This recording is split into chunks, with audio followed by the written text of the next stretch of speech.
आज हम जाएंगे इन हरे भरे खेतों में ताजा ताजा सब्जी, लेकिन इन्हें तोड़ने के लिए सुबह 5 बजे ही हमें नहा धो के रेडी होना पड़ता है। फिर हम बैठ जाते हैं ऑटो में। हम केवल 3 लोग ही जा रहे थे। थोड़ी ही देर में भरतपुर का सुंदर सा स्टेशन आ जाता है और जितनी जल्दी मेरा भाई टिकट लेकर आया उतनी ही देर से ये ट्रेन चली। ये तो आप मुझे देखकर पता लगा ही सकते हैं कि मैं ट्रेन में कितने आराम से चढ़ी और आकर बैठ गई खिड़की वाली सीट पर। भरतपुर को बाय बाय बोल के हम एकदम आराम से बैठते हैं क्योंकि ट्रेन एकदम खाली थी। खाली ट्रेन का मजा लिया इन लोगों ने अपनी रील बनवा के। ट्रेन रुकने से पहले ही हम दरवाजे पर आकर खड़े हो जाते हैं। फिर सबसे पहले मेरी बहन उतरती है और फिर मुझे उतरने में तो बड़ा ही डर लग रहा था क्योंकि हमें पटरियों की साइड से उतरना था। तो ये रही हमारी ट्रेन और नानी के घर, और यहाँ पे हमें कोई भी नहीं दिखा तो हम डायरेक्ट जाते हैं ऊपर। हम एकदम छुपते छुपाते जाते हैं मामी को सरप्राइज देने, लेकिन यहाँ पे तो हमें केवल अपने नाना नानी ही मिले और आते ही हमें चाय पिला दी। फिर हम आ जाते हैं अपने दूसरे मामा के घर। ये देखो मेरे पीछे नीला ड्रम, यहाँ पे सब लोग बैठे हुए थे। ये हमारे मामा और नाना है। दोपहर में आकर हम यहाँ पे खाना खा लेते हैं। टाइम पास नहीं हो रहा था तो मैंने फिर डांस भी कर लिया।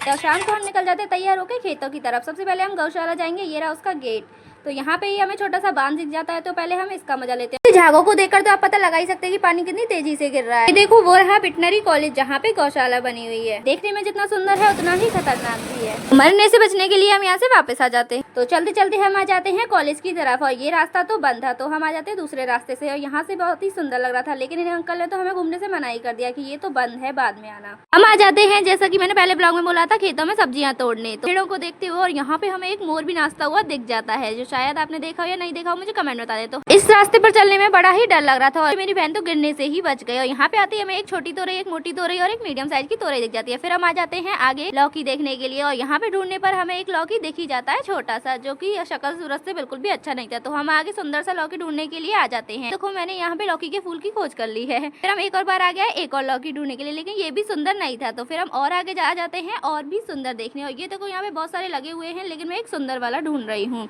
और यहाँ पे आखिरकार मुझे खोजबीन करने पर एक सुंदर लौकी मिल ही जाता है। ये देखो ये वाला बहुत ही सुंदर था।